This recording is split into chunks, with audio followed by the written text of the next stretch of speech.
හොඳයි. මේ ගානේ මුලින්ම කියනවා 1 ඒකක 1000ක් හම්බ වෙනවා 10 ගාන. එතකොට අපි ඒක සටහන් කරන්නේ දිනය 1 ප්‍රමාණය 1000යි ඒකක මිල අපිට හම්බෙන්නේ 10 ගානේ වටිනාකම එතකොට රුපියල් අපිට 10000ක් වෙනවා.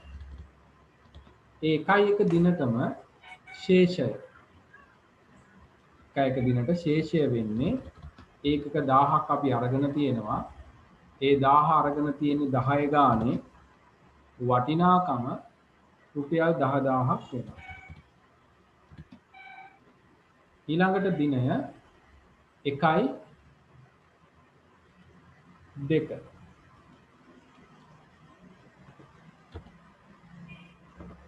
1 2 ඒකක 2000ක් අපි අරගෙන තියෙනවා. ඒතර ඒකක 2000ක් අපි අරගෙන තියෙනවා කීය ගානේද? වාට පේනවා රුපියල් 20 ගාන එකක් අරන් තියෙනවා. එතකොට අපි ගත්ත තොගවල වටිනාකම වෙනවා 40000යි. එතන ශේෂය ගන්න හැටි හරිම වැදගත්. මේ බලන්න කලින් දවසේ ගත්ත ඒකක 1000 තාමත් අපි ගාව තියෙනවා. 1 2 වෙද්දිත් තියෙනවා. ඒ 1000 10 ගානෙම තමයි අපි 10 ගානේ ගත්තේ. ඒක තාම අපි ගාව තියෙනවා. ඒ 10ක තොගය තාම තියෙනවා. 1 2කටත් තියෙනවා. 1 දෙවෙනිදා ගත්ත 2000 රුපියල් 20 ගානේ ගත්තේ. එතකොට ඒකට රුපියල් 40000යි.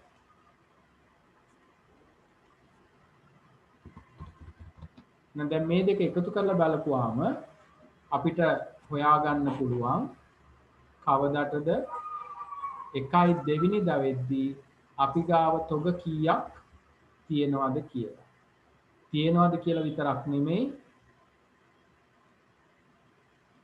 වටිනාකමත් අපිට හොයන්න පුළුවන් කීය ගානේද ගත්තේ කියලාත් හොයන්න පුළුවන්. එහෙනම් 1 2 වෙද්දී අපි ගාව ඒකක 3000ක් තියෙනවා. ඒ ඒකක 3000 සඳහා රුපියල් 50000ක් අපි දරලක් තියෙනවා. ඔන්න අපේ 1 2 වෙද්දී තොග ශේෂය ඒකක 3000යි වටිනාකම 50000යි. ඒක හැදිලා තියෙන හැටි ඒට උඩින් තියෙනවා. ඊළඟ දවස වෙද්දී ඔයාට පේනවා පුතා ඒකක 2000ක් නිකුත් කරන්න යන්න. අපේ මේ සිස්ටම් එක තමයි first in first out. ඒ කියන්නේ ප්‍රථමයෙන් ලැබීම ප්‍රථමයෙන් නිකුත් කරනවා. මුලින්ම ලැබිච්ච ඒවා මුලින්ම නිකුත් කරනවා. හරි. ඒතර 1 3 වෙද්දී මම දිනය දානවා. දිනය 1 3. හරි. දැන් ඒකක නිකුත් කරන්න යන්නේ අපි. ඒකක නිකුත් කරන්න යන්නේ 2000. ඒ 2000 නිකුත් කරද්දී අපි ගාව ඒකක 3000ක් තියෙනවා. එහෙනම් අපි ඉස්සෙල්ලා මොකද කරන්න ඕන?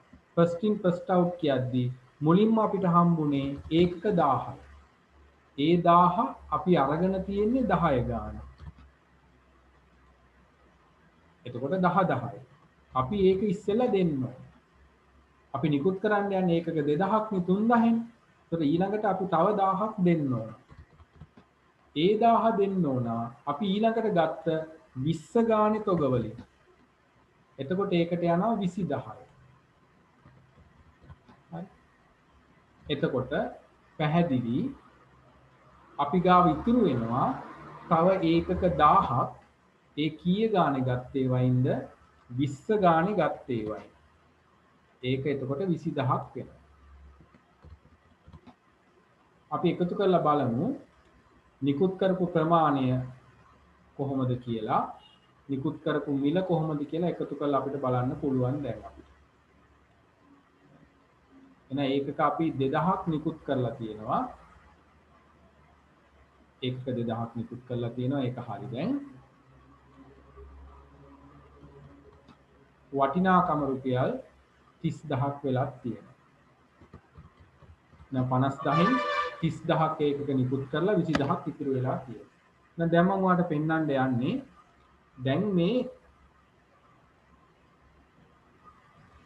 නිකුත් කරේ කොහොමද කියලා. 1 2 වෙද්දී අපිට තොග ගත්ත මිල වර්ග දෙකක් තිබ්බා. ඒකනේ නිකුත් කරන්න යන්නේ. මුලින්ම ගත්තේ 10 ගානෙනේ. ඒ 10 ගානේ ගත්ත එක තමයි මේ තියෙන්නේ. හරිද? ඊට පස්සේ මේ 2000න් තමයි 1000ක් මේ තියෙන්නේ. ඒ කියන්නේ 20 ගානේ හැදිලා තියෙන්නේ.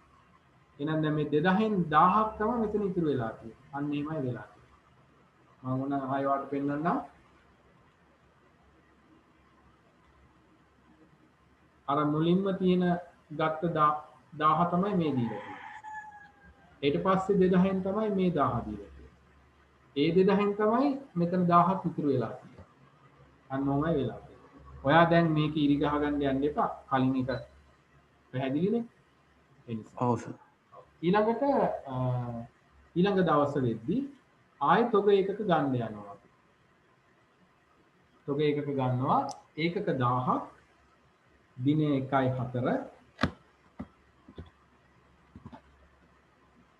තොග ලැබීම් වල අපි ගන්නවා තියා ගන්නවා 1000යි ඒක ගන්න පුතා 30 ගානේ ඒක ගන්න 30 ගානේ එතකොට ඒක 30000යි දැන් ශේෂය ලියන හැටි බලන්න 1.4 ශේෂය ලියන්න කලින් බලන්න 1.3 ඉතුරු වෙලා තියෙනවද තියෙනවා 1.3 ඒකක 1000ක් ඉතුරු වෙලා තියෙනවා අපි ගාව ඒ කීය ගානේ ගත්තේවද 20 ගානේ ගත්තේවන් ඉතුරු වෙලා තියෙනවා එතකොට ඒකට රුපියල් 20000ක් දැන් අපි ඒකක 1000ක් අරන් තියෙනවා 1.4 වෙනිදාට ඒ අරගත්තේ කීය ගානද 30 ගාන එතකොට මේක රුපියල් 30000ක් වෙනවා එහෙනම් අපිට ශේෂය හොයාගන්න පුළුවන් දැන් මේක එකතු කරපුවාම අපිට මේකේ ශේෂය හොයාගන්න පුළුවන් හම්බ වෙනවා ඒ කියන්නේ 1.4ට තොග ශේෂය හොයාගන්න පුළුවන්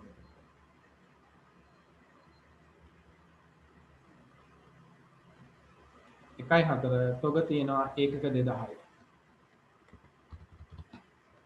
වටිනාකම රුපියල් 50000 ඊළඟ දවසට යනවා ඊළඟ දවසේ තව ඒකක 2000ක් අරගෙන තියෙනවා ඒ කියන්නේ 1.5 වෙනිදා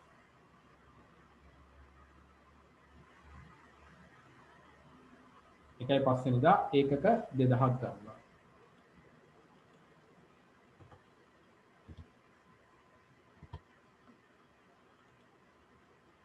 ඒ කී ගානද ගන්න රුපියල් 40 ගාන වටිනාකම රුපියල් 80000ක් ශේෂය ලියන හැටි හොඳට බලන්න 1.5 ශේෂය ලියද්දි බලන්න 1.4 ඉතුරු වෙලා තිබුණාද කියලා ඒ 1.4 ඉතුරු වෙලා තිබිච්ච එකත් 1.5 ලියලා තමයි ඊට පස්සේ ලියන්න ඕන කියන එක තේරුම් ගන්න. එතකොට මේක පැටලෙන්නේ නැහැ. එතකොට 1.5 වෙද්දි 1.4 තිබුණු 1000ක් රුපියල් 20 ගානේ රුපියල් 20000යි. ඒක අපි ගාව තාමත් තියෙනවා. ඊළඟට තව 1000ක් ගත් එකක් තියෙනවා. ඒක අරගෙන තියෙන්නේ 30 ගානේ. ඒකට රුපියල් 30000යි. අද 1.5 ගත්තා 2000ක්. ඒක අරගෙන තියෙන රුපියල් 40 ගාන. ඒකේ වටිනාකම රුපියල් 80000යි.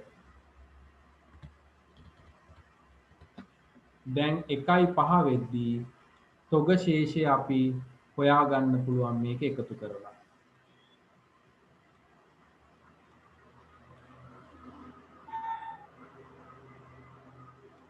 තොග ඒකක තියෙනවා 4000ක්. ගත්ත පිළිවෙලටම තියෙනවා මෙතන. මේකට ගිය වටිනාකම තියෙනවා 1,30,000යි. 20000යි 30000යි 80000යි 8.5 1000. එහෙනම් ඊළඟට බලන්න 1.6 වෙනිදා තොග නිකුත් කරනවා ඒකක 3000ක්. 1.6 තොග නිකුත් කරන්න යන්නේ ඒකක 3000ක්. දැන් අපි බලමු නිකුත් කරන හැටි. 1.6 නිකුත් කිරීම 3000ක් නිකුත් කරද්දි කොහොමද නිකුත් කරන්නේ? එහෙනම් 1.5 වෙනිදා ඔබ තියෙන විදිහ බලන්න. 1000ක් තියෙනවා, තව 1000ක් තියෙනවා, 2000ක් තියෙනවා. ඕකෙන්නේ 3000ක් නිකුත් කරන්න ඕනේ. එහෙනම් අර උඩින්ම තියෙන එක ඉස්සෙල්ලා දෙන්න ඕන, ඊළඟ තියෙන එක ආයෙ දෙන්න ඕන, 2000න් 1000ක් දෙන්න ඕන. අන්න එහෙමයි වෙන්නේ. එතකොට ඔබ නිකුත් කරද්දී මුලින්ම 1000ක් ඉතුරු වෙලා තියෙනවා, මුලින්ම ගත්ත 1000 ඒ කීය ගානේද 20 ගානේ ගත්ත ඒවා එතන 20 ඊට පස්සේ තව 1000ක්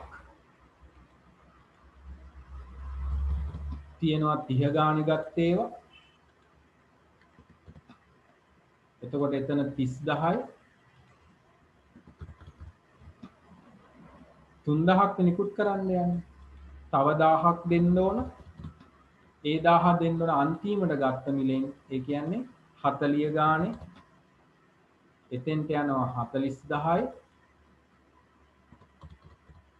එහෙනම් දැන් ඉතුරු වෙන්නේ ඒකක 1000යිනේ 4000න් 3000 දුන්නා නම් 1000යිනේ ඉතුරු වෙන්නේ ඒ කීය ගානේද අන්තිමටම ඉතුරු වෙලා තියෙන 40න් ඒ කියන්නේ 40000ක් තමයි අවසානයේට ඉතුරු වෙන්නේ එහෙනම් දැන් අපිට එකතු කරලා බැලුවම නිකුත් කරපු ගාන හොයාගන්න පුළුවන් වෙනවා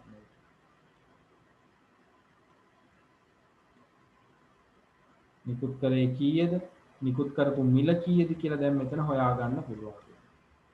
ඒ වගේම අවසානයේට මේ 40000ක් තොග ව්‍යාපාරයේ අවසාන තොගේ වශයෙන් ඉතුරු වෙලා තියෙනවා. නිකුත් කරපු තොග වල වටිනාකම ඒකක ගාන 3000යි වටිනාකම 90000යි. එතකොට ඔන්න first in first out කියන ක්‍රමවේදය පැහැදිලි කරගත්තා ඊළඟට බලන්න දැන් මේක ආයෙ මම ඔයගොල්ලන්ට පෙන්නනවා මේ නිකුත් කිරීම සම්බන්ධයෙන් 6 වෙනිදා තොග නිකුත් කරන්නේ 5 වෙනිදා තියෙන තොග වලින් තමයි නිකුත් කරන්න වෙන්නේ අර උඩින්ම තියෙන 1000 තමයි මේ තියෙන්නේ right ඊළඟට තියෙන 1000 තමයි මේ තියෙන්නේ ඊළඟට තියෙන 2000 තමයි 2000න් 1000ක් තමයි මෙතන තියෙන්නේ ඒතකොට මේ 2000න් 1000ක් තමයි මෙතෙන් ඉතුරු වෙලා මෙතෙන්ට ඇවිල්ලා තියෙන්නේ. ඒතකොට අවසාන තොගය මෙන්න මේ විදිහට තියෙනවා. මේ විදිහට ගාන හදපුවම පැත්තෙන් ලියලිය හදන්න දෙයක් නැහැ. පොඩි වෙලාවක් ගත වෙනවා වගේ තේරුණාට හැබැයි අර වැඩි කර කර එකතු කර කර පහුගියව බල බල හොය හොය හදනවට වඩා ඉක්මනින් මේක හදාගන්න පුළුවන් වෙනවා.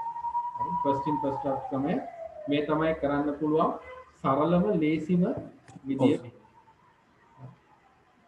සරලව සහ ලේසිම විදිය වෙන්නේ මේක. එතකොට ඔයගොල්ලෝ මේක ඉගෙන ගන්න.